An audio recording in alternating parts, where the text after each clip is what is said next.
Dear Mom, embrace yourself.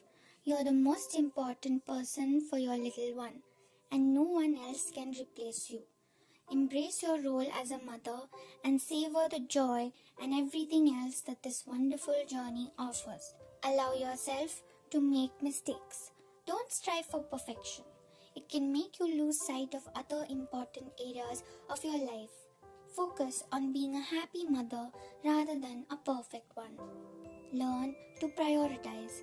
Avoid overscheduling your day. It could leave you feeling drained.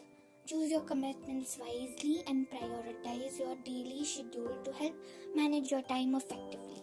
Sometimes, spending time with your child is more important than getting the house in order. Take care of yourself. Add your well-being to your list of priorities.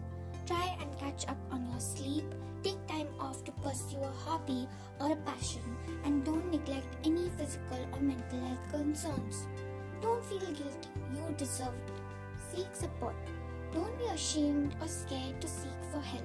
Connect with other mothers, reach out to family and friends for support whenever necessary. You are not alone.